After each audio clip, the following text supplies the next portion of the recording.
exactly on the opposite end of the spectrum from that. So I think on that rambling, incoherent note, let's get this cast underway.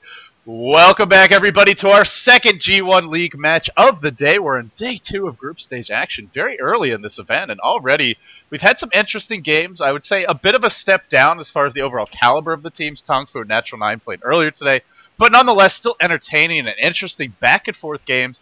This one, I'm not going to promise you it's going to be one-sided, but there is a pretty good shot it will be. LGD looked very strong at the International 2, a team that's over the past few months has really solidified themselves as the #2 team in China, and barely behind that, just losing a couple of very close matches to Invictus Gaming in the Ace League, as well as at the International 2. And, well, here we are, guys. It's LGD facing off against a team that a lot of the viewers aren't really familiar with, don't know about. They were known as Sequential Gaming, but today they're known as Famofu's Throws Fan Club, and a difficult first match, I think, to say the least.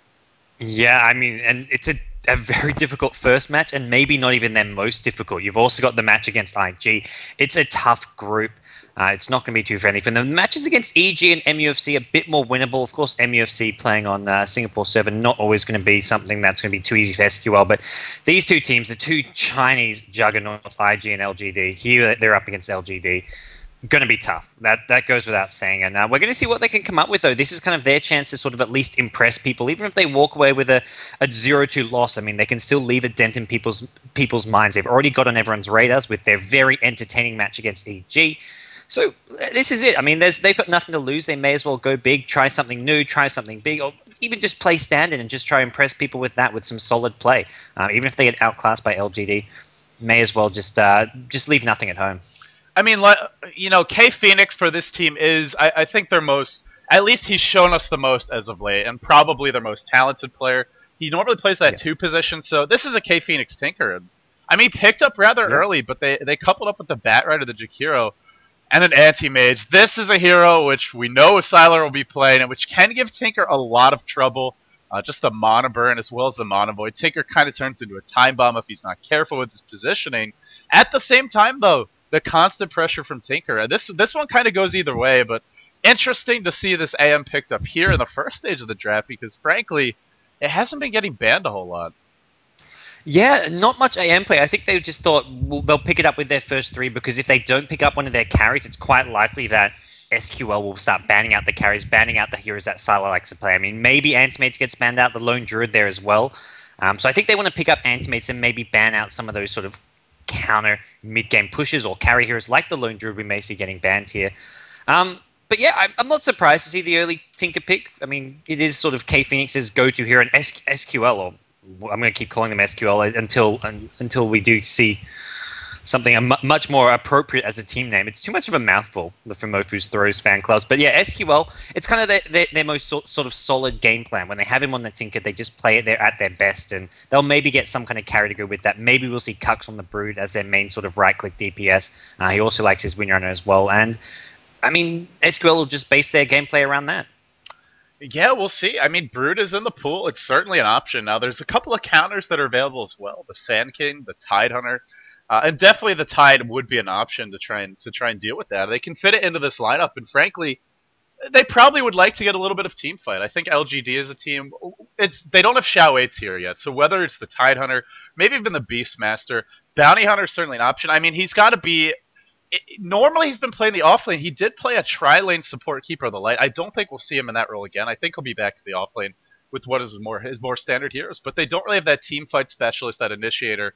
Whatever Xiao 8's hero is going to be. I mean, they haven't really banned any of them out. They're more worried about sort of these strong disabling heroes. There you go. That's a Xiao 8 hero. The Beastmaster banned to finish things off. But Tide is still in the pool. Bounty Hunter and Broodmother as well. And you mentioned maybe SQL going for it, but LGD could pick up a Brood as well. Yeah, yeah. At this point, it is going to be. I mean, SQL, they get the first pick, they get that first option. They go for the Sand King. So, setting up the Brood potential could be, but I mean, I don't know. I'm not the biggest fan of Sand King as a support here, but I mean, you have the pools. You can use the Sand King Jakiro in the safe lane. You have one hero supporting the Tinker, the other using lots of pools. Sand King gets some farm, some levels. So it could be going into the Brood pick. But I mean, even if they're looking at picking a Brood here, I think it's unlikely that LGD goes Sand King necessarily. They can always just last pick the Brood. I'm curious if we're going to see anything different from LGD. I mentioned they ran Keeper the Light the other day. They Shadow Demon, a pretty standard sort of defensive pickup for them. A good. I really like this pick against heroes like Bat Rider and Sand Cane if they just jump in on one of your heroes, especially the Bat.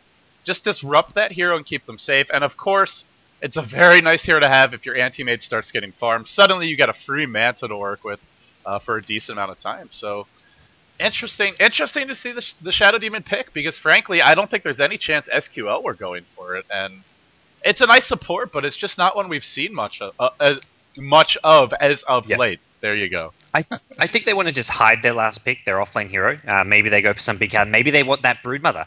If they want the Broodmother, I think they want to make sure that SQL aren't ready for it with their last hero of choice because it's quite likely going to be some kind of carry or semi-carry with the last pick here for SQL. So with that in mind, LGD maybe don't want to reveal too much. Picking up the support hero is just, well, they were going to get a support hero anyways. Maybe SQL were expecting something more along the lines of a Tide Hunter, something with a Disable, a more heavy sort of team fight option, or even a Shadow Shaman. Shadow Shaman's being banned out, but maybe something different. But it gives away a lot less about their lineup picking up the Shadow Demon now than picking up a hero like Bounty Hunter or Brood. You know what I just realized is, God, there's still a profit in the pool, and I mean, this is something which could go great with the Tinker, and if they don't take it, you gotta figure there's a strong chance that Xiao is gonna play that profit.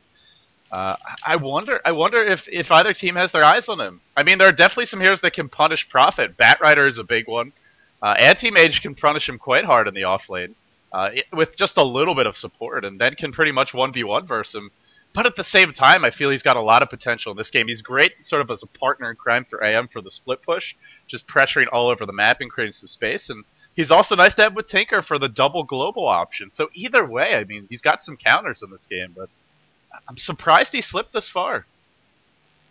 Yeah, I fully agree. I mean, he's a hero that he's been first picked on occasion. I mean, he's been a top pick, and Shadow Fiend is the go-to hero for SQL. I guess we're going to be seeing a Fumofu solo mid Shadow Fiend here, unless we're seeing safe lane Shadow Fiend with Tinker mid. I mean, both is an option here. I mean, we saw a Shadow Fiend versus Invoker matchup just yesterday in the Orange versus DK series, where Yamata actually came out on top of that matchup. The Invoker with his lowered base damage. If Shadow Fiend gets off some early last hits and there aren't too many heroes to actually gank him and pressure him after that sort of first 5 minutes of the game, he can have a great game. And they've got the Bat Rider who's going to be their offlane hero. So between Shadow Fiend and Tinker, it depends who they want to have the early game farm on, whether they want a fast Tinker Boots to travel, or an ensured fast Boots to travel in the safe lane, or they want Shadow Fiend to get the protection from the supports.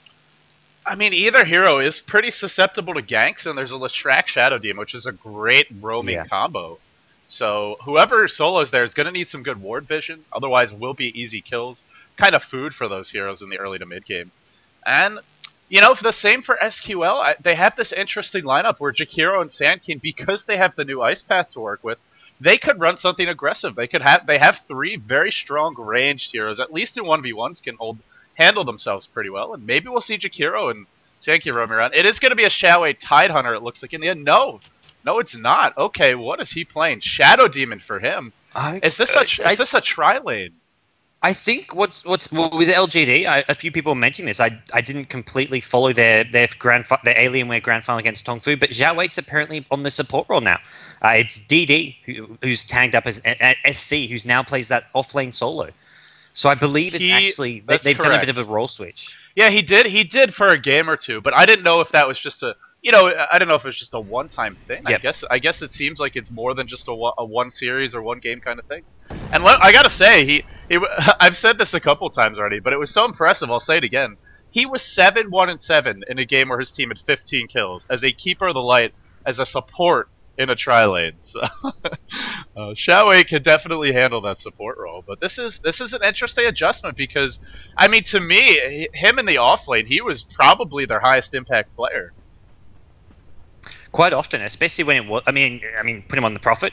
Put him in the safe lane. He had great games. So as well as his Beastmaster, very, very high impact. Yeah, I think he was very efficient when he was in the off lane. If he was up against a duel or tri lane and pushed out of the lane, he would always make sure he's getting runes, stacking ancients. So he was a very proficient player in that off lane. So we'll have to see how DD handles it. I think they maybe want his, because he is their captain, he is leading all of the ganks. And as an off lane player, you're often in your own world doing your own thing. You have to just soak up as much XP as you can. You're often not really coming to help out your team that early on, so maybe he wants a more active role in the early to mid-game stages on that support, and he can watch what's going on all over the map by playing that support role. Yeah, I mean, we do see captains who play farming roles, who play those, roles where you have to focus a little more on your lane. Obviously, Burning's a great example of that. It can work, but at the same time, I feel it is a little bit easier to do your job as a captain when you don't have to worry about farming. And the supports are generally going to be where the action is in the early to mid game, whereas the farming heroes, the 1, 2, and 3 positions, aren't guaranteed to be. So it's an adjustment in some ways that does make a little bit more sense. We'll see how it works. Sylar headed to the suicide lane. 4-man shield. No wards on him. I thought maybe he's doing some warding, but maybe they're expecting a 1v1 on this bottom lane against Shadow Fiend. Or maybe they're running an offensive tri-lane. Xiaowei with the smoke picked up on the Shadow Demon.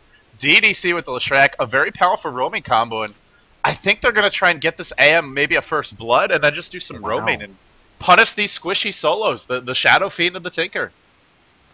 I think they're somewhat maybe expecting an offensive trial of their own. So like, okay, they're going to offensive trial line us. We'll just do it and force them to swap their lanes to shut down the anti-mage farm. At the same time, this offensive trial line, I mean, sure, it's offensive trialing with an anti-mage farming, but against the Sand King, the Jakiro, I mean, they match up okay. The Shadow Demon Leshrac can just guarantee kills, and they're going to find themselves up against a solo Tinker. I kind of feel bad for Mr. K Phoenix at the bottom lane. And Fumo, he's not going to have fun either if they roam, and they've got this smoke. This is not going to be a happy Shadow Fiend or Tinker, and K Phoenix, I'm starting to worry for my fantasy league points if he's going to get completely destroyed at this bottom lane. This is a tough trial lane. And even if they don't find the kills there, they're going to keep him out of experience range. He's going to have to play very defensively, or at least be limited his farm. And again, they can also pressure that middle lane, so it's not like they send the tri-lane here, and if they don't get kills in this lane, they're screwed. The AM can do fine by himself. He might not crush the Tinker, but he'll get some farm, he'll get some levels, and they can roam towards mid. So Magic Bush ward placed in.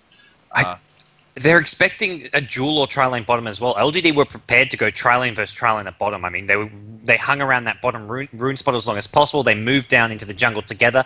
They were expecting to be 3 heroes. They were ready for 3 heroes to be there. They're going to find just one and be perfectly happy with this. The supports from SQL now rotate towards the bottom lane. Kux and Vodki. They're going to run right into this Shadow Demon. I think this is okay for SQL. They get the initiation first. They go in on Xiaowei. Xiaowei taking a lot of damage. Offensive disruption rather than on himself. Probably actually going to save his life by doing so. And Xiaowei still alive. He's got Tango Speed. He's got no salve. So that's a good trade for SQL. Yeah, he spent a lot of money on these consumables. In fact, I think he pulled some regen to Sylar. In fact, he did. So yeah, really good. Maybe they're going to force the salve out, and that's, I mean, even though they don't get a kill, that's a big win. And you see the power of Ice Path come into play against these more single target spells. Sure, Split Earth is AoE, but it's so hard to land that it might as well be single target in these early games. Only the disruption is going to guarantee that it lands. So far, so good, I would say, for SQL. I think they dodged the big bullet, which is that first blood coming from those two supports. But there is still smoke, and maybe we'll see them rotate out of this lane a little bit later on, though. Let's introduce our other players real quickly. It's DD, who is now playing as SC in this game, but it's the same player. Playing that solo mid Tidehunter, rushing a bottle. And up top, it's Yao handling the Invoker. Face off against Batrider. This is an interesting matchup. It's a matchup where I think the new Batrider generally should have a bit of an edge, but it is Invoker in a safe lane. And going for the early points in Quas can sort of trade blows effectively. Early points in Quas, very fast magic stick, as long as his positioning's right. I mean, and he just has to back off every time that there's 4 or 5 sticky napalms on him. Once they start stacking up, you back off, wait for it to reset, then you go back into farm. And there is an initiation bottom lane. Kux goes in with a stun. Xiaowei gets out of there. Sylar on solo HP, forced to salve and Tango up. Nice initiation, really well placed Ice Path from the fog, and SQL almost find a first blood on the anti-mage. And unfortunately, LGD is playing this tri-lane in the dark. They don't have any wards to spot the supports being down here. They wanted to block off the pulls. They wanted to get really a first blood before the creep spawned, or right as they did. But because they placed those other wards, this ward towards the rune, just to control that and help them get up the hill a little bit safer, and then try to block the pulls. Now they're playing in the dark in this bottom lane, and let's see, are they going to buy another set? I think it's kind of mandatory. Otherwise, this Jakiro is just going to have a field day with those Ice Paths. Yeah, I mean, this is a tough try line now that they've had that bad start, chewed through all their regen. It means Shadow Demon has to be a lot more careful with his positioning. He's already sitting on not full HP, and he doesn't have any regen to work with unless he's taking regen from Anti-Mage, from Leshrac. And they're just overall not in the position they'd want to be in this bottom lane LGD. They've taken too much damage, not dealt out enough. They were really sort of banking on that first blood, like you say. And when they ran into those two supports, if Anti-Mage is there, they get that. They're going to try contest this pool now. SQL, having dewatered that, are going to be in an even better position here. They can just use the pools to control the lane momentum and also just to deny some XP, especially when they stack it, which they didn't do with that first pool.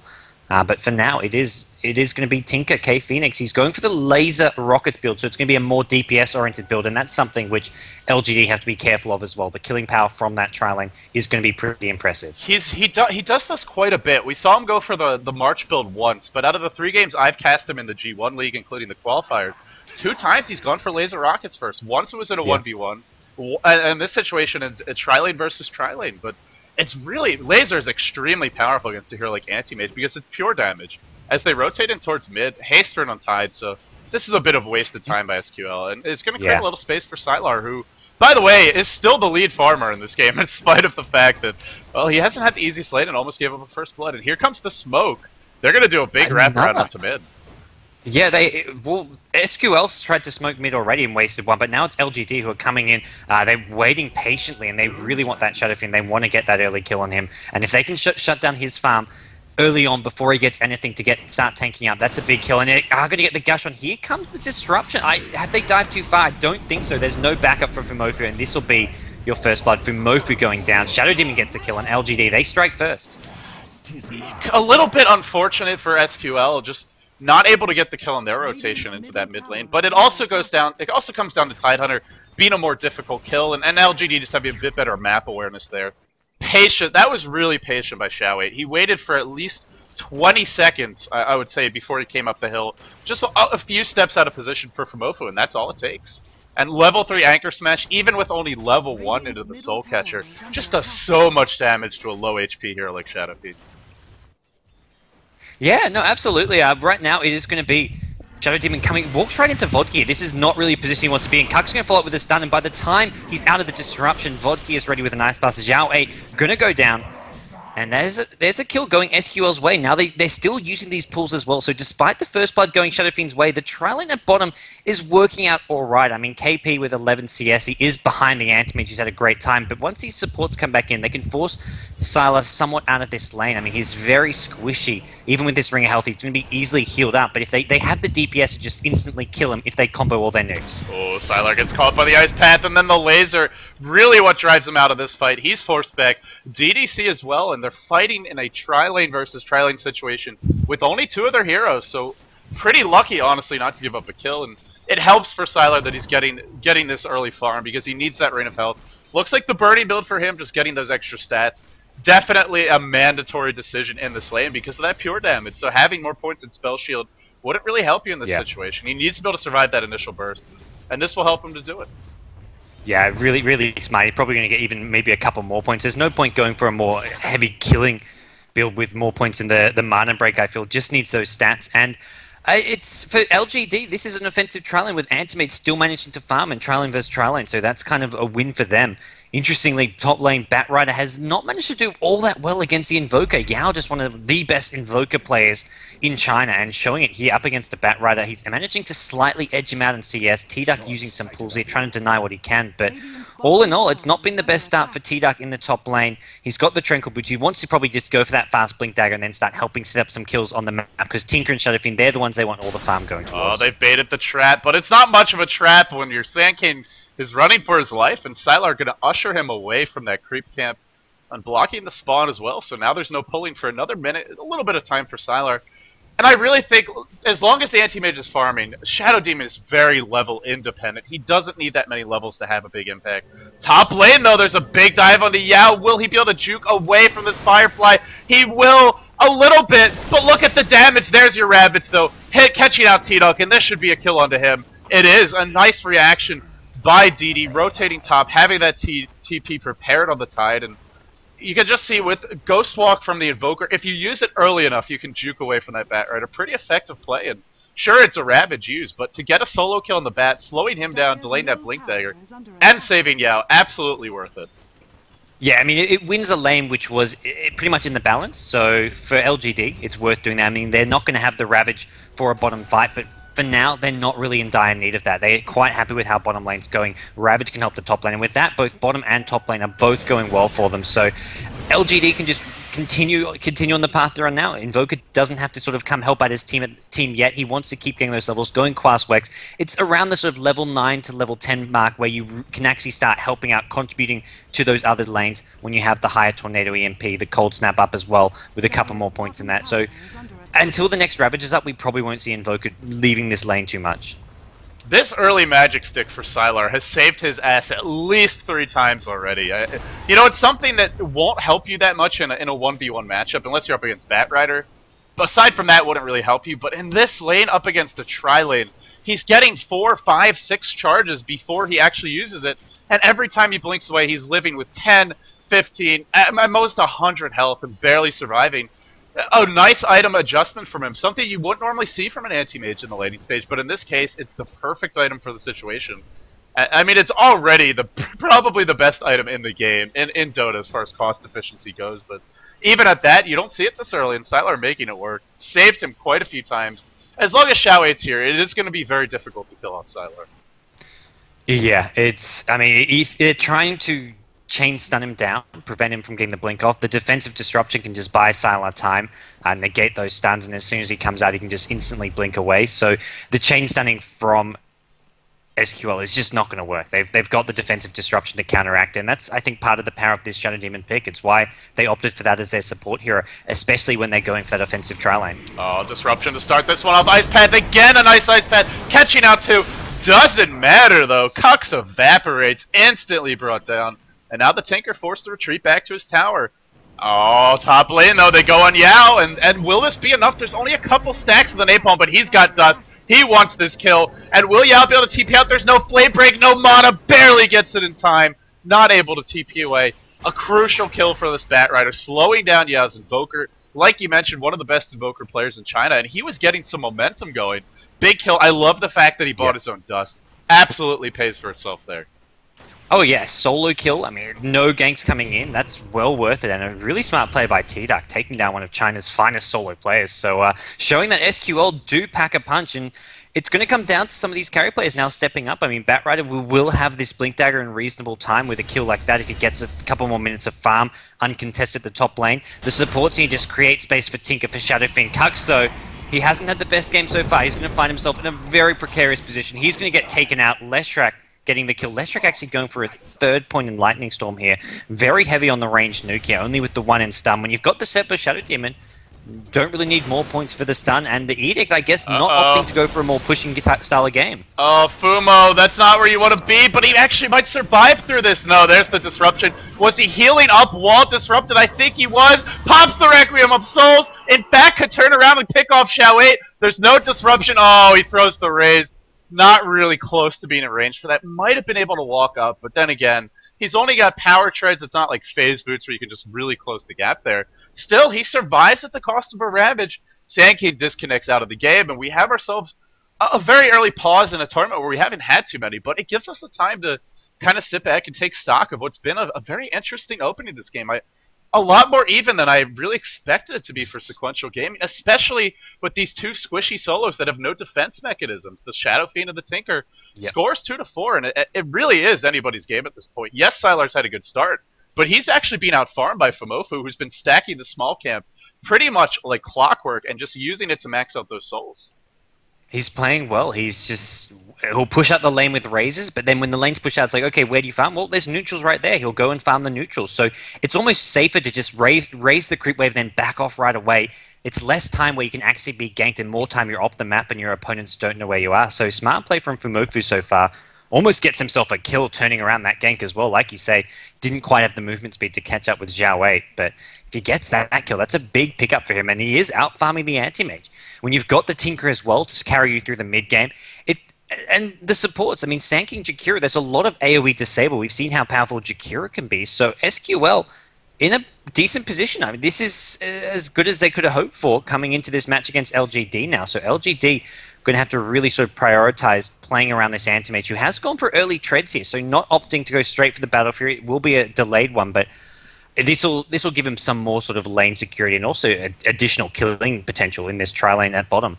You know what I would love to... If they get the quick Blink Dagger on Batrider, if T-Duck, say, gets a kill or two and doesn't die and is able to farm this up in the next 3, 4, 5 minutes at most, that could really turn this game and break it open for them, because then Sylar is not safe, and of course the supports aren't going to be either. I mean, he's already finding kills on Invoker. Sylar forced off the lane, ushered away by Vodki. And, well, the kill didn't happen in the end mid lane, but Fumoffu lives, and that's probably the more important thing.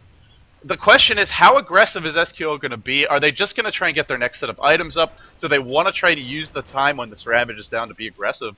I think they have their options, but for the moment, just sitting back, kind of farming, getting some levels, and with the Sand King and the Twin-Headed Dragon, who really do benefit from levels, it's not a bad decision.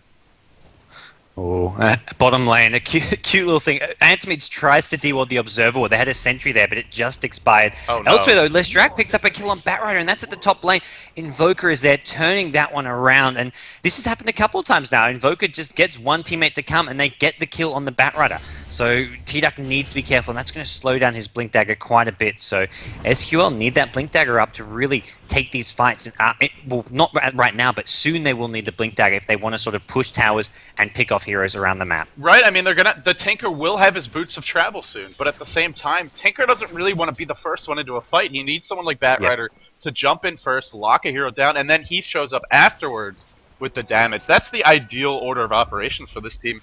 They smoke after picking up a rune. What did the Tide actually get his hands on? It was an illusion rune, and he's going to send them back mid as a distraction. The illusions are smoked, though, but here comes the gank. Vodki caught in a bad position. Oh, it's actually the Sand King in the worst position of all, but a nice Ice Path and the Burrow strike away. He lives. In comes the Batrider. Counter gank could be there, but with 4 heroes grouped up, they just don't want to force anything right now. So this buys Fumoffu time to farm mid, and Yao time to farm top. Both of these farmers, both of these carry players, happy not to be involved in this fight. But Batrider probably a little bit disappointed, as well as that smoke gang from LGD. Yeah. And Fumoffu, I mean, talking about him farming mid lane, he is out farming the anti-mage. He's the one kill on him early hasn't really slowed him down much at all. It turns out it's one of those things where it's kind of the difference between when we saw IG go up against the Shadow Fiend. They didn't gank it just once. They gave Shadow Fiend the early free farm, then they ganked him 3, 4, 5 times in a row in just a couple of minutes. So LGD, they gank him once. Their job's not done. They really need to put more pressure on him. They prevented Tinker from getting any kills or having much of an impact, but Tinker's still got his boots of travel. Sure, he hasn't got kills now, but he's about to reach level 8. Then he sort of peaks in terms of raw damage output. Some of these support heroes like Shadow Demon are just so squishy. Oh, Fumo, he runs away from the EMP, but it's such a low level that he runs back into it before it explodes. The Cold Snap, not quite enough. Meanwhile, the bottom lane, tons of damage onto DD. He has the Ravage. He will use it. Cucks first to fall, and now DD on the back foot, trying to retreat out of this one. He will escape, and in comes the rotation from Yao, as well as DDC. Their work sort of complete mid, but Shadow Fiend is actually back in business. Fumo looking for this rune. It's going to spawn bottom. Ice Path, was he able to deny it? He was not. Haste turn bottled up by Tide, but the Ravage has already been used, so he's not really going to be able to use this rune to get multiple kills off of a Ravage. He's not going to have that pseudo Blink Dagger Force Staff. Still, Tidehunter with the Haste rune is going to hit his Anchor Smashes, and that is a spell that can do a lot to make this Tinker unhappy. In fact, they're going to charge in, but the Rockets are going to sort of blunt this aggression.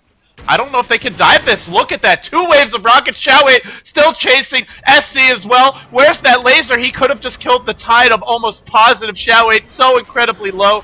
They have a ward. I don't know if they have vision right now. With the catapult dying, they won't any longer. So Xiaowei barely able to escape. But, you know, even diving a Tinker who doesn't go for the March build can be very dangerous. Yeah, the rocket laser spam did a lot there, and they tried to go on him. They knew he was spamming that Soul Ring to make sure he had the mana to constantly rocket them, so they tried to exploit that by going in, because KP was already down to about half HP just from using Soul Ring, but not enough damage to take him down. They couldn't quite keep up, and like you say, Tide one laser, I think, would have just about killed him. I think it was just on about 320 HP, which is how much damage it does, but KP didn't want to turn around. It may have been the death of him if he tried to get that laser off, so didn't want to trade kills, and he TP's top now, so SQL, not really looking for a kill here, I want to say, just looking to maybe harass the anti-mage, slow down his farm. This is smart positional play and anticipation right now. Cucks is sitting back, protecting K Phoenix as that Tinker, because they've seen time and again that hero that's top will be ganked. We've already seen 2 ganks there when the Invoker was there, and you got to figure with Sylar's there, his lane is definitely going to get support since the rotation has been made. In fact, here comes Xiao 8. He's smoked up, using a lot of smokes this early, and well, can he make anything happen? He's got Sentry Wards. He will be able to spot out the Sand King. But this is not an easy kill to find. I really don't think they can go. I think they're more trying to bait Sylar. It looks like that's the goal. They spot out the Sand King. Will Xiao 8 really commit to this one? It doesn't look like it. Bottom lane, they go on to Vodki. Gosh, Anchor Smash is there. The Ice Path is there as well. But the Split Earth just every spell canceling out each other. And in the end, it will be the Radiant get the last laugh. Here comes T-Duck with the lasso. He's so close to having that Blink Dagger. If this doesn't go his way, he's going to be delayed even further. The Rocket splashing in. Oh, unfortunately, the Flame Break on the wrong side of Leshrac, pushing him back, actually helping him to escape. And T-Duck thwarted, but he doesn't die. So that means the Blink should be coming as the tier 1 mid falls. First tower claim for this game. Goes to Sequential Gaming, but Fumofo is probably going to pay for this, except K Phoenix is here. K Phoenix is everywhere. That could be the story of this game. Oh my goodness, and now the Shadow Fiend in a bit of trouble, but the Disruption helping him out, really negating that damage. The Gush Anchor Smash, though, this will be the kill. There you go, the Pinata explodes. Candy treats everywhere for LGD. 8-3 in favor of LGD, but it really feels a lot more even than that. Well, if you whack hard enough, the Pinata does explode, and they finally get Fumofo again. They've tried so many times and just not been successful. I mean, a team like LGD, who are normally so calculated, so precise, I mean, 2 or 3 ganks just not succeeding on Fumofo. The Ring of Aquila, the Treads, the String Threads, the Yoga Axe has just done a good job of keeping him alive. He's almost finished that BKB. That kill there will slow him down, especially right after he gets a Tier 1 tower. So, an important kill for them. And SQL, I mean, they're playing well, they're backing him up, but they just don't seem to quite have enough follow-up damage. The Rocket's chipping down all these heroes low, but there's no real follow-up or chasing potential. I feel the Sand King's a bit under-leveled. He needs to be getting in there with some more stuns. And Jakiro as well, I mean, he's at the bottom lane. He's not really always in the right position to back up the teammates. LGD so far have just been slightly more coordinated and just had slightly better backup for some of these heroes, and they're looking to make something happen here at top. They've smoked up. They've got the Tide Ravage on Dita. He's also finished off his mech. This is going to make it very hard for SQL to win a fight here. And SQL have to know this is a bad engagement because they saw the lane ward. LGD have several heroes off the map, so it's pretty obvious they're towards this top lane. They know the pressure is coming. Unfortunately, because that ward was in the lane, T-Duck's Blink Dagger was probably scouted out by LGD if they're paying attention. Bottom lane, Yao, with the EMP and the missiles to follow, just trying to slow down this aggression, but the Ravage again, this time they should get Fumofo. The Pinata, a little bit less explosive there. He had not fully maxed out his souls as far as I can tell. Vodki chasing deep for this one. The Rocket's coming out. Good damage. Not quite sufficient. Meanwhile, in the top lane, a TP away from that. And the bottom lane, how far are they going to chase for this? They don't have the Ravage. This is very interesting. I really like this. They've gone for the early mech on the Tide. You know, sometimes you see your supports do it. T-Duck blinks in, no time to chat. Tornado only catching out one. The EMP as well. Ice Path, just so many spells thrown back and forth. Nobody dying just yet, but everyone dropping low. And finally, it's Batrider first to fall. The downside of that early blink is if you're not really ahead in terms of levels, well, those nukes are going to hit you very hard. And is Yao diving for this? He's got his 4-staff. No, going to back off. The Rocket spam, just such a thorn in the side of LGD. Yeah, it's really pestering them, but they did a really good job of counter pushing there. While all that action's going on at bottom, LGD picked up 2 towers at top lane and gets anti-mage his 19-minute Battle Fury, which doesn't sound all that good, but when you've got Treads, you're in an offensive tri-lane, it's where LGD want to be. They weren't hoping for too much better than this, and now Sylar, with this Battle Fury, is just going to really start to flash farm neutrals, flash farm lanes. He may want to pick up the Quelling Blade as well to use with it. And these neutrals at top have been stacked up. They're going to get him a lot of farm very, very quickly. Here comes the aggression bottom. Xiao 8 diving, but again, the Rockets are just ruining him in these fights. This could be trouble, though. The Tornado connecting, and then the Demonic Purge. Xiao 8 wants this kill. Not going to find it. K Phoenix outlasts him and will escape for that in the end. No, K Phoenix goes down. The purge damage comes later. No. K Phoenix actually drops, and oh my goodness. Xiao 8, he stayed alive long enough. That was some crazy juking there, and now it's Fumofo who's going to find himself in a unfortunate position here. Anti-Mage can go back in. Anti-Mage has the ultimate. If he wants to cancel this Shadow Fiend ultimate, he comes in too late. Not going to do enough. Not enough souls. Fumofo going to go down. He tries to take Sylar with him, but Sylar a bit too tanky.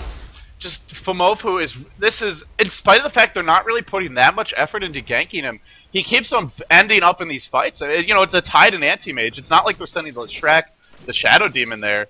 And unfortunately, when you start dying on Shadow Fiend, it's just so hard to accrue the souls. And when you don't have the souls, you know, it's the difference between at least getting a counter kill and maybe even just killing them outright. With a max Requiem of Souls there, you probably just forced the Tidehunter or the Anti-Mage off, but with only, I don't know what it was, 14, 20 souls, not the 36 you're hoping for, it's not enough. So it's a very momentum-based carry, and we're seeing one of the downsides. If you start having some trouble, it's really hard to catch up. Yeah, it's especially because this Ogre Axe and Mithril Hammer is the same items he had at about 11 or 12 minutes in. He's been trying to just get a BKB recipe for a good 7 or 8 minutes here and really struggling.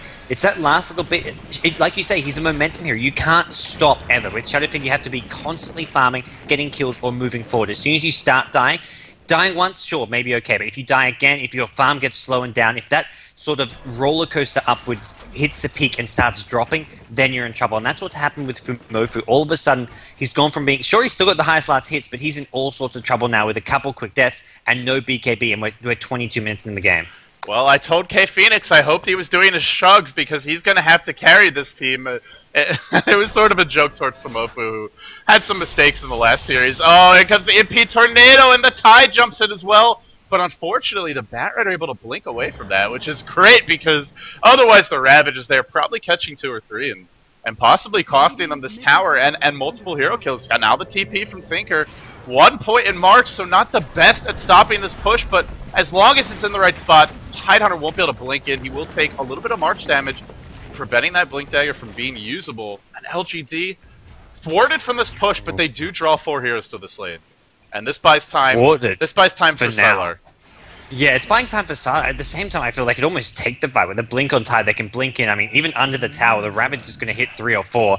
You've got some big follow-up damage coming from Leshrac Invoker, but they're going to play the safe option and take the Tier 1 mid tower, or at least force SQL to keep wasting more time moving around the map. They haven't got heroes in position to defend the mid tower. It should go LGD's way, and SQL, they're going to go for the counter push. They're going to try to get a Tier 1 tower of their own at bottom. It's already very low, so it should be a pretty straightforward trade for SQL here. Let's see what they can make happen. Pressuring this tower, it's going to go down quickly to the Edict. Maxed out Edict, in fact. And LGD aren't going to stop while that Ravage is up, really trying to take advantage. Xiaowei catches Fumofu. The Ravage is available, but the Tornado is going to cancel it. And again, that ult just not doing the damage it needs. And Xiaowei, or excuse me, not Xiaowei, Fumofu, another death for him. Very unfortunate. They catch out DDC. The supportless Shrek should go down. He will, but really an expensive kill. And meanwhile, Ravage still not used. Still Sylar having a very good time this game. Might even find Kux burrow striking away onto the low ground, trying to escape, and he will get away. As long as this Ravage is up, they just have so much potential to be aggressive. Yeah, they can just take fights at will. They can take towers. They can force SQL just to back off. Or if they go in, they're fighting into a Ravage. Tornado EMP just being used whenever possible as well. If that lands on here, it's like Sanking. It really hurts their ability to actually engage into these fights. Sanking does have the arcane boots up now, which will help him a little bit, but it's just one of those long-range sort of pestering spells which SQL aren't in position to deal with, and it's going to take them some time before they can really fight LGD. I mean, they've got the BKB soon on Fumofu, but I feel even with the BKB, it's still going to be a big struggle here. Anti-Mage is getting very farmed very quickly, almost with a Manta style. He's getting very close to that. The net is closing for K Phoenix. He's got to get out of here. He's really pushing it to the max, but in the end, he pushes it to the limit and then he escapes before he goes over the edge. Nice job just pressuring that, trying to keep the momentum in that lane going so that they can't get the tower. But Vodki, though, might not be as lucky. These aggressive wards from LGD, I was circling them earlier and it nets them 1 kill. It might get them more. T-Duck has the blink away if he needs it. Will they force him to use it? Not just yet. Fumofu, finally the BKB. At this point, maybe 13 minutes delayed. K Phoenix, you can't escape from this one. The purge into the disruption. He's not living through this. The meteor from Yao. Interesting skill build from Yao. Going back for some points in Exhort and 3 in Quas. Not going for the Wex Max. Feels he has enough as far as the Tornado EMP damage goes. Wants to maybe get the Forward Spirits up or just have some more AoE nuke damage. Either way, honestly something you don't see very often from an Invoker player. But hey, it's a versatile hero and it certainly works out there getting that kill.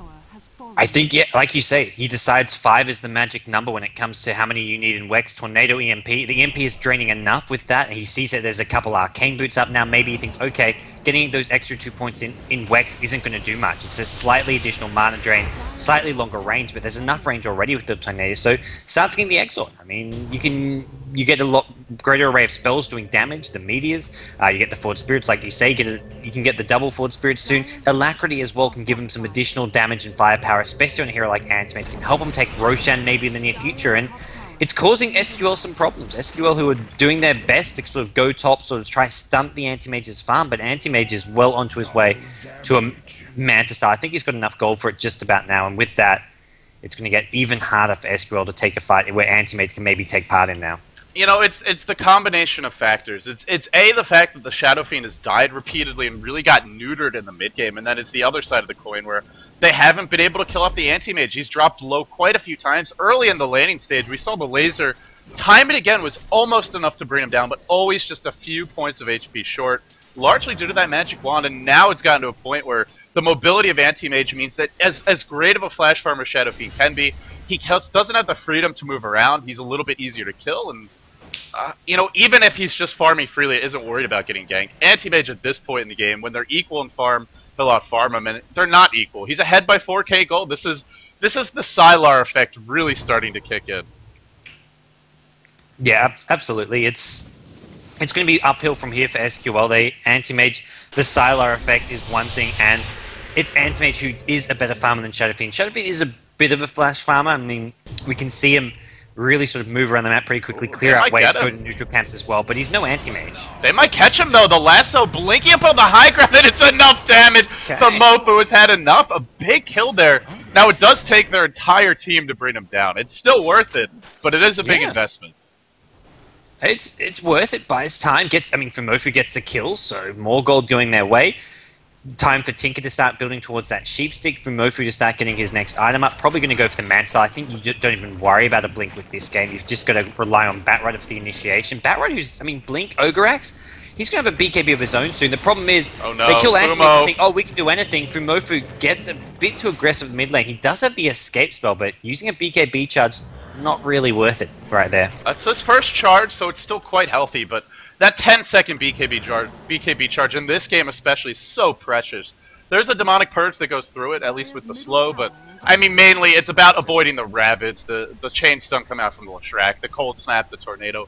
All of these spells can be dodged by that BKB, so using up that 10-second charge, we'll see if it comes back to haunt him, but certainly not ideal.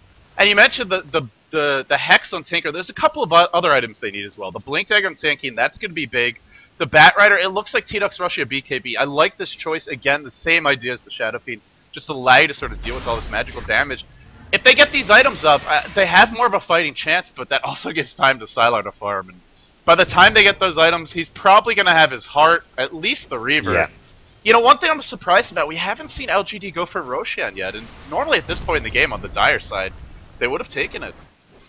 I agree. I'm surprised, especially when we mention how Invoker is getting those points in Exort. That's sort of maybe to help to deal with that Roshan with the Alacrity. Put that on the Antimage, you'll tear through Roshan pretty quickly. Sure, Roshan doesn't have mana anymore. His Antimage doesn't do as much damage as he used to Roshan, but they've still got the ability to do so. They're going to go in now, and it looks like they've decided now is the time. They get Sylar in there. They haven't got a Vlad's or anything for him, but it's going to be plenty of damage to do this, and SQL nowhere near the Roshan pit. This is going to go down uncontested.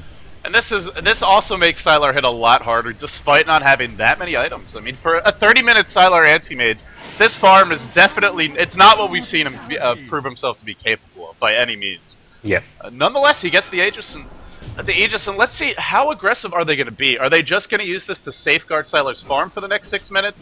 Or are they going to play it more IG style and really push the issue? They don't have the Scythe of Ice on Invoker. That's something big to wait for. The Tidehunter, he's pretty much got all his core items. The Blink and the Mech, you'd like to get a pipe up. They could force things, but also the BKB on Leshrac, so this feels to me like an Aegis where they might not actually use it the same way we've seen the other Chinese teams. Yeah, I think that their draft doesn't actually call for grouping up and going for a pushy when you've got the Antimage. Antimage is here. Sure, you've got Battle and Manta, but you want that next big item. You want to get the hard up. You want to get, whether it's the Bash or the Butterfly after that. LGD will still defend their towers. They're not going to. They will take a fight if it comes to them. Anti-Mage will be ready to maybe TP him. He's got a couple on him, so he's in a position where he can come on in. But he may just look to counter push. He can go down the bottom lane, but he's actually picked up a haste, and now LGD want to fight. They're not going to go for the big push, but they will try to pick a team fight here at the top lane. Oh, they are going to catch DD, who doesn't have mana for Ravage. Is he going to get it with the wand? No, I think he just has it now. It's not popping it yet, though. No, he's not. I'm not even sure he has enough. He doesn't, in fact. So they prevent that Ravage, and they may all escape as a result. Perhaps not from Mofu. Just able to get away, barely escaping. Vodki in trouble now. Flame Break to drive him back, and I like this. Vodki takes the bullet, dives in front of it to try and protect President Fumofu and the rest of this band. But will it be enough to blink away? The Burrow Strike away, not there. This might be a double. It is a double for Sylar. And this lane, how convenient is this? The tier 2 is already gone, so LGD may be able to... Well, these... Oh, never mind that. Look how underleveled these heroes are. They're going to respawn in 10 seconds. It's the keep your supports low level trick. You know you're going to have to be defending those tier 3000 Raxes, so don't let them get too many levels. You've got to defend soon. The problem is there is an Aegis on Sylar. Like you mentioned, if they get a chance to push, and this is kind of it, they weren't going to force it, but they're in a position where they can maybe look to at least chip away at the tier 3. They can take it. They decide to back off, and that largely to do with all those supports respawning. They can go for the tier 2s. The tier 2 at mid, very, very low. It looks like Sylar going to position himself to that. I think that's the right move with this Aegis. Don't try go for a Rax. Just take out these outer towers one by one. Get the map control. Maybe we see a gem on one of the support heroes to start dewarding all of SQL. They've got a gem on Tide. And now we'll see SQL playing very blind and just unable to really farm it all and keep up with LGD. Oh, DD going for the refresher. Yeah, I love this. I guess it could be an Orchid, but I expect the refresher from this. And it's a farming Tidehunter. It's a Tidehunter who's getting a lot of levels, getting a lot of farm, and there's not many BKBs on this squad right now. Although the Bat Rider is getting close, so then they have 2. But even then, if you're able to just lock down the Tinker, I feel the Ravage pays for itself. And having 2 of them, 2 Ravages is always going to be better than 1. So we'll see if he completes this, but at a point where it actually matters. But this is something we don't get to see very often. Is a Tidehunter who's actually farmed enough to go for something this big. Yeah, even as a solo, this is a decent amount of farm. He didn't have to get the pipe for his team, and it looks like SQL are going to try to take the fight to him. They're smoked up, but they're going to walk right into this potential Tide Ravage. There's your BKB from Fumofu. He has got the souls for it. Is there going to be enough damage? They're trying to take down DD. He's still got the Ravage. He pops it, only hits a couple here, and Fumofu getting burst down. Anti-Mage is here, and Anti-Mage, the fun is over. He's taken down here as one by one. Ice Path's going to slow him down, but DDC is there looking for a split earth. Not even going to need it. The damage alone is going to be enough. Oh, Kux with a big epicenter off to the side. He does take out 2, in fact. Wow, big turnaround. Kux taking out 1, KP taking out the Invoker. So SQL still in this. KP's Tinker is just doing enough damage to sort of push them back. They haven't dealt with Sylar yet, who now has his heart. They're not quite out of the woods, but it's certainly good. And K Phoenix is getting close to that Scythe device. This is the item that can really help them win team fights. You know, having the Blink. It's interesting, a lot of Tinker players prefer to go to 4-step, but K Phoenix always goes for Blink Dagger, even when he has a rough start. And once you complete the Scythe device, I feel the Blink Dagger is much better because you TP and you just have so much offensive firepower. You can basically, it's a Scythe device anytime you're a screen's length away from an enemy hero. And this is how you try and deal with Sylar. Just chain hex him, lock him down, and either kill his team off or focus him. Still, it's going to be very hard to deal with Sylar, but this is the item that might give them a fighting chance of doing it. Well, if he's alone, they can kill him, but it's unlikely he's going to be alone fight against and getting picked off by 3 or 4 unless LGD really want to go for that sort of split push 4-1 type of strategy, which I don't think they need to with their current level of farm. They can just group up. The Invoker's got a sheep stick up now. The Tidehunter, like you mentioned, he's going for that big refresher. We could be seeing a double Ravage if this game goes long enough, and he's not too far off. Another 1,500 or so gold, and he will have a refresher orb. So that's going to be a very difficult fight for SQL when that refreshes up. They've got BKBs coming on the Bat Rider. We may see a BKB next on Tinker. I feel he has to go for a BKB now that he's got the, even without it being able to be rearmed. He's got the sheep stick up. BKB is his next item probably, but SQL just struggling to defend towers. LGD going to take the last outer tower here at bottom. You know, the other thing that really is difficult for this Tinker is if he ever gets within blink range of Anti-Mage, Anti-Mage blinks in, pops the Manta style, and you can't use that Scythe device when there's 3 of them unless they take some sort of AoE damage. You're not going to know which is real, and then he's an instant Mana Void away from a kill. So, you know, the BKB, or maybe You know, I would normally say a Ghost Scepter, but you really can't go for one in this game. There's just so much magic damage. I mean, like you said, it's got to be the BKB. That's a lot to farm, and Sylar with Alacrity. This tower, not long for this world. And how do they defend this? Even Tinker, I feel, he's normally great at turtling, but when Anti-Mage is this big, the Aegis has expired. Oh, do they force it here? Do you want to back off and just wait for that next Roshan? It depends how confident they are. They're feeling pretty confident. Tide actually blinks in, doesn't ravage there, just blinks for some of those heroes' backs. And SQL do get right back here. And with that, I think LGD have had enough. They've at least sort of pinging to group up. Maybe they just want to get some wards up. Make sure there's no defensive wards there from SQL. They've got the gem. They are going to smoke here. And try maybe go for a bit of a wraparound.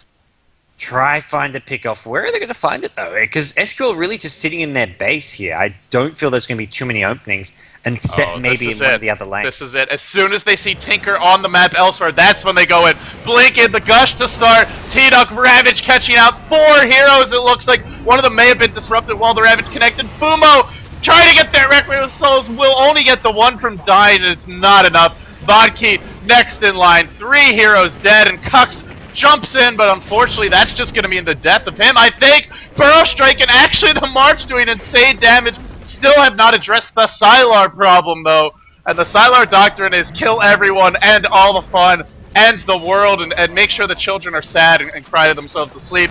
Taker hiding behind the trees, a cute little spot, but again Sylar ending the fun. Blinks out. He blinks out. KP says the fun is still here. I'm enjoying this, but unfortunately, KP's alone on the SQL side as far as enjoyment goes. The rest of his team are a bit sad and miserable. They're waiting to respawn. Jakira's back. Batrider's about to be back, but the Rax is going to drop. KP blinks on in, picks up a kill. Look at this KP, so damn cheeky. Cheeky, but not quite cheeky enough, apparently. Or perhaps too cheeky. I'm not sure which way it goes. Taker buys back. K-Phoenix wants to focus down Sylar while this Aegis is not up on him. Otherwise, they're going to go for the next one for sure. Look at the chain hex. Does he have enough? He's got to keep the hexes flying. And blinks forward. He does have another, but I think it's too late already. Maybe not. Batrider jumps in, but there's no less. So really can't do this. In fact, oh, Sylar, not the best blink. Blink's a little bit short, but the Basher is delivered. The Basher connects. No, oh, come on. Just let the Anti-Mage die for once, Dota. You're killing me here. Sylar living on 50 HP, and now the heart regen's going to go to work. KP went all in for that Anti-Mage. He just kept on chain hexing. He got down to no mana, and Sylar's like, oh, you got no hexes left, you got no mana. Sweet, I'll just ult you. Almost actually kills KP. Jakira does take the fall as the casualty, but Sylar, I mean, yeah, like you say, just too farmed at this point in the game, and SQL, they almost get a little pick off there, but they've already lost their Raxes in the bottom lane. LGD, I mean, we mentioned maybe they back off, maybe they wait for Roshan before going for Rax. It turns out they don't need to. In this next push, they can wait for Roshan, because Roshan's going to respawn in the next minute or two. Look at the aggression from K-Phoenix. He leaves top, and within seconds, he's back here. Maybe even thinking about a solo kill on Yao, but now he really needs to back off because they are ready to address the K-Phoenix situation. Anti-Mage jumps in, Sylar, no ult for him 4 seconds before it cools down, or he would have just blown it there. Absolutely, for sure, and gotten that kill. K-Phoenix, I mean, really carrying this team, at least keeping them alive. They have a pulse, and the only reason they have a pulse is because of him. Now, it's a very thin pulse, by all means, but it is a pulse, it's something. It is, and I mean, look at this. He just goes down the neutrals, farms them out, goes back home. Whenever there's no lanes to farm, he's still finding places to go.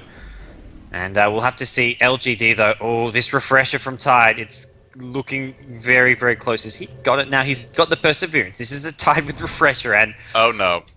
At this point, I don't know. Refresher on Tide, Anti-Mage, what, Abyssal Blade is probably finished just about. He's going to get an Aegis now as well. Yeah, Anti-Mage will have an Aegis, and he can buy the Abyssal Blade on top of that if he wants. So this next push from LGD, they're going to go for the killing blow, and it's going to be very, very hard to stop. And I mean, once you get this Refresher Orb, it's pretty much like having a battering ram and needing to open up a box of cookies. I mean, it's really hard to mess up a double Ravage. Sure, you might miss one. That's okay. Refresh, and then hit the second. That's all it takes. So LGD have so much margin for error, and especially for a hero like Tinker, even in a game where he's playing well, he still is a hero that it's like performing heart surgery with this hero. You cannot slip up. Whereas heroes like Anti-Mage and Tide, you just sort of brute force your way in and right click to victory. And it's going to have to be just mind-blowingly good play to defend this push with the refresher up. Nearly impossible, but really looking hard. The refresher already used. 1 hero dead, 2 to follow, and 2 of the supports, those team fight initiators, already locked down. BKB from Fumofu, but the Requiem for Souls mostly just for show. Ravage number 2, maybe not. Oh, Sylar, too much damage. The Pinata. Epicenter does get off before the Sankin goes down. He gets a kill on the Tide. Not enough. It's not enough. Yeah, exactly.